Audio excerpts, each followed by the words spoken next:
नमस्कार दोस्तों, एक बार फिर हमारे YouTube चैनल में आप लोगों का हार्दिक स्वागत है। लेटेस्ट अपडेट निकल के आई कि फिटमेंट फैक्टर बढ़ने से ही कर्मचारियों की सैलरी में होगी बम्पर बढ़ोतरी। तो जानिए कैसे होगा उसका कैलकुलेशन।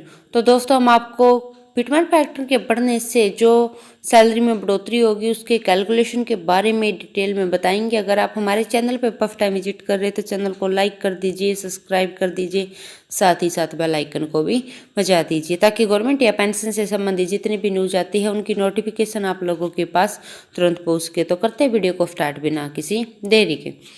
दोस्तों, केंद्रीय कर्मचारियों को एक बार फिर खुशखबरी मिल सकती है। नए साल में सैलरी में इजाफा होने की उम्मीद है। साल की शुरुआत में केंद्र और राज्य कर्मचारियों का फिटमेंट फैक्टर बढ़ाया जा सकता है।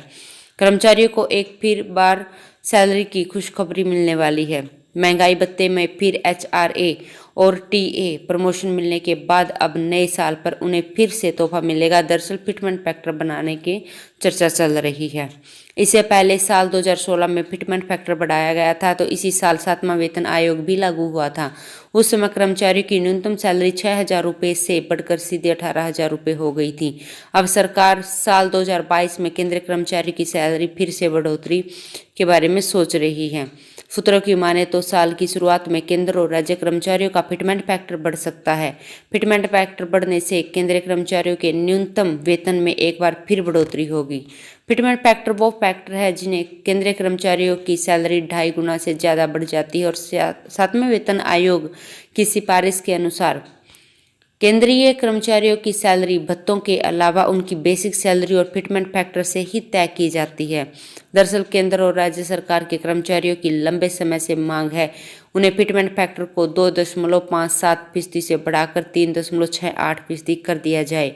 उम्मीद है कि 1 फरवरी 2022 को पेश होने वाले बजट से पहले केंद्रीय कर्मचारियों का फिटमेंट फैक्टर का फैसला हो सकता है। इसके बाद कर्मचारियों की न्यूनतम सैलरी में भी इजाफा होगा। तो दोस्तों, कैसे होगी फिटमेंट फैक्टर की कैलकुलेशन वो हम आपको बताते हैं। मान लीजिए कि किसी भी कर्मचारी की न्यूनतम बेसिक सैलरी 18,000 रुपये है, तो भत्तों को छोड़कर 18,000 को अगर आप मल्टीप्लाई करते हो 2.57 से तो 46,260 रुपये आएंगे 3% के आधार पर। तो 26,000 को अगर आप 3 से गुना करते हो तो 78,000 आते हैं। तो कुल इजाफा हुआ, अगर आप 78,000 में से 40,260 माइनस करोगे तो 31,740 रुपये का, यानी कुल मिलाकर कर्मचारी की सैलरी में 31,740 रुपये का इजाफा होगा। और यह कैलकुलेशन न्यूनतम बेसिक सैलरी पर किया गया है।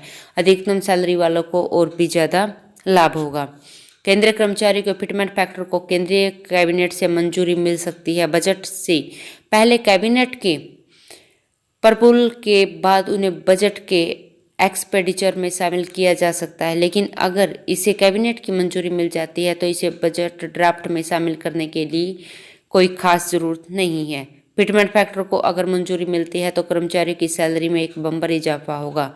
दरअसल फिटमेंट फैक्टर बढ़ने से न्यूनतम वेतन की बढ़ोतरी होगी। फिलहाल कर्मचारियों को 2.57% फिटमेंट फैक्टर के आधार पर सैलरी मिल रही है।